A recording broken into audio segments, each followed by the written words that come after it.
Supreme court ने शुक्रवार को राज्य सरकारों से कहा कि सोशल डिस्टेंसिंग बनाए रखने के लिए वे शराब की अप्रत्यक्ष बिक्री या होम डिलीवरी पर विचार करें।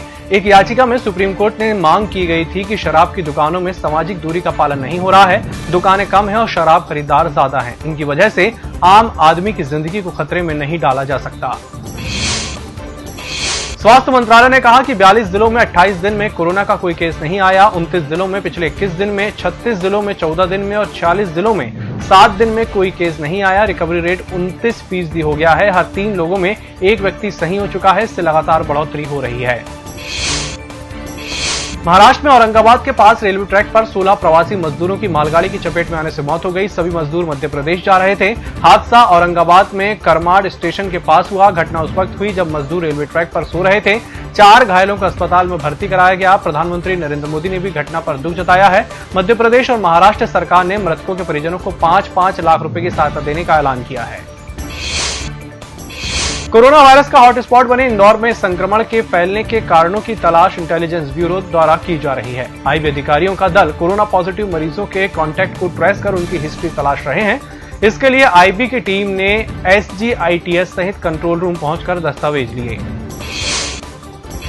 कैलाश मानसरोवर की यात्रा अब काफी आसान होगी। उत्तराखंड में 17,000 फीट की ऊंचाई पर लिपुलेख धाराचूला मार्ग शुक्रवार से शुरू हो गया। 80 किलोमीटर लंबे इस रास्ते का उद्घाटन रक्षा मंत्री राजनाथ सिंह ने वीडियो कॉन्फ्रेंसिंग के जरिए किया। यह इलाका बेहद दुर्गम है। इसके अलावा चीन की सीमा भी यहां से काफी करीब है।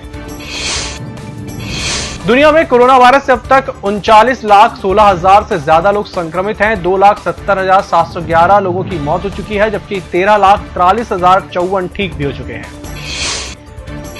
मानव संसाधन मंत्रालय ने बताया है कि सीबीएसई 10वीं 12वीं की परीक्षाएं 1 जुलाई से 15 जुलाई के बीच करवाएगा। मानव संसाधन मंत्री रमेश पोखरियाल निशंक ने इस बारे में वीडियो जारी कर जानकारी दी। लॉकडाउन के चलते 10वीं 12वीं के कुल 83 विषयों की परीक्षाएं बीच में स्थगित करनी पड़ी थी। स्वास्थ्य मंत्रालय के संयुक्त सचिव लव अग्रवाल ने शुक्रवार को प्रेस कॉन्फ्रेंस में कहा कि महाराष्ट्र और अन्य राज्यों में कोरोना संक्रमण के केस लगातार बढ़ रहे हैं। लव अग्रवाल ने कहा कि जिन इलाकों को कंटेनमेंट जोन घोषित किया गया है वहां और पाबंदियां लागू करनी होगी। अब तक ऐसे 216 जिले हैं जहां अब तक एक भी केस दर्ज नहीं किए गए हैं। फाइनेंशियल सर्विस कंपनी मूडीज ने अपनी रिपोर्ट में चालू वित्त वर्ष के लिए भारत की वृद्धि दर 0 रहने का अनुमान जताया है। इस रेटिंग एजेंसी ने कहा कि लॉकडाउन की वजह से भारत को बड़ी गिरावट झेलनी पड़ेगी, जिसके चलते वित्त वर्ष 2020-21 में भारत की ग्रोथ 0% पर ठहर सकती है। हालांकि 2022 में ये तेजी से वापसी करेगी।